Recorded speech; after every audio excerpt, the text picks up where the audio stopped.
मलैको काम सुँगुरको मल हुँदैन अलि गाई बस्तुको ओ ल्याउनुहुन्छ आउनु बाबु थोरै थोरै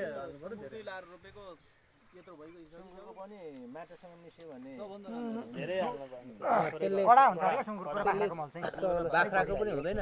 बाख्राको पनि अलिक बढी कडा हुन्छ थोरै हाल्दा चाहिँ हुन्छ अरे बाख्रा त खोर्सानी त मार्छ तर पावर चाहिँ खालको मल चाहिँ राम्रो यो त नम्बर 25% जति मिलाउनु पर्यो है यो 75 त्यो 25 भनेको यो माटोसँग एक भाग त्यो यहाँ हालेर अनि मोल्नु फेरि मल होइन त त्यसलाई चाहिँ त मोल्नु न माटोमा भइगयो सबै होइन है त्यो 25 भने हो नि त 25 भइसक्यो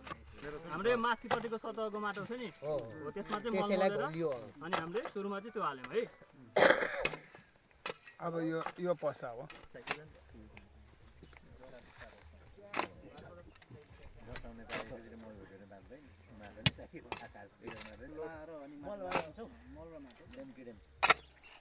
पतबाट हाम्रोबाट जति पाउँछ यसरी कमाउने हो भने अझै हाल्नु माटो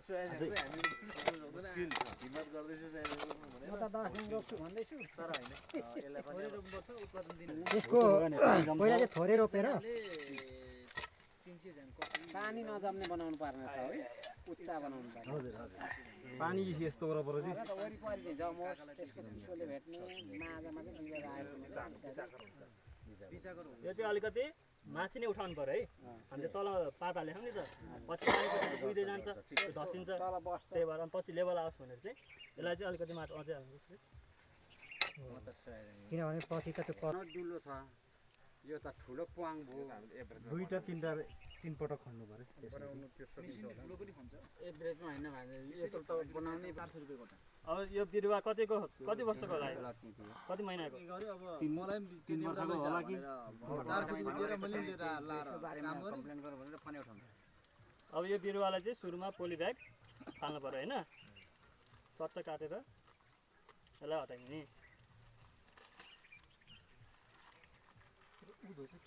ल अब यो जरा आँखा नि अब तपाईँको 18 महिना 2 वर्षको बिरुवा छ भने त्यसमा यस्तो यो जराहरू जुन मेन जरा हुन्छ यसको दुई थरी जरा हुन्छ एउटा मेन जरा हुन्छ जुन चाहिँ यसलाई माटोमा अड्डाउनलाई सहयोग गर्छ होइन त्यस्तै गरी अर्को भनेको चाहिँ यो सानसानो जरा हुन्छ यसले चाहिँ खाद्य तत्त्व तान्नको लागि चाहिँ मद्दत गर्छ अनि यो जरा जब यो यत्रो लामो निस्किन्छ नि यसरी यहाँ घुमेर आयो नि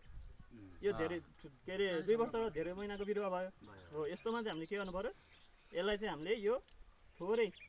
कटरको थोरै निकाल्ने अनि यसरी चिरा काटिदिने 3 देखि 4 वटा है यो जरालाई चाहिँ चट्ट काटिदिने त्यो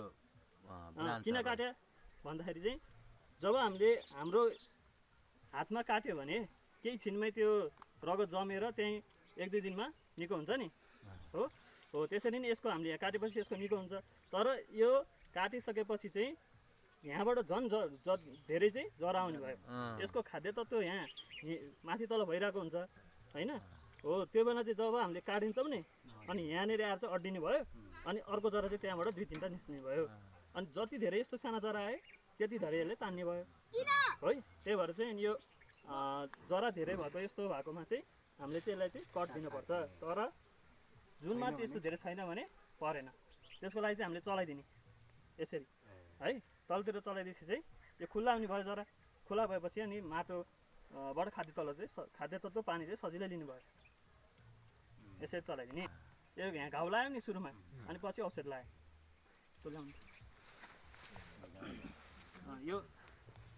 यो चाहिँ फेरि कति गर्नु पर्यो त आधा केजी खरानीमा 5 लिटर पानी है आधा केजी खरानीमा 5 लिटर पानी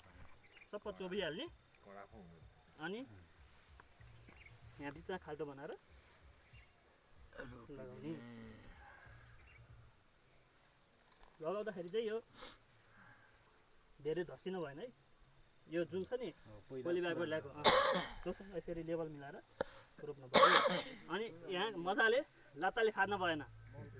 यसमा है लात्ताले खाँदै भने के हुन्छ यो दबिन्छ खाँदैसी त त्यो नि पनि यहाँ जम्नु भएन यहाँ जम्नु भएन तर यहाँ चाहिँ अड्डिन पर्यो त्यही भएर हामीले यहाँ चाहिँ यसरी गोलो बनाइदिनु पर्यो है लट्ठी ल्याउनु एउटा अनि बानी डोरी ल्याउनु प्लास्टिकमा 8 इन्च जतिमा चाहिँ बाँध्नु ठिक हो। मेरो चाहिँ सोचाइ थालेपछि थाहा चाहिएन यसलाई सर मेरो चाहिँ भइसक्यो। मेरो चाहिँ शङ्का के भने नि जस्तै यो सिजनमा जेठ असारमा लगाइन्छ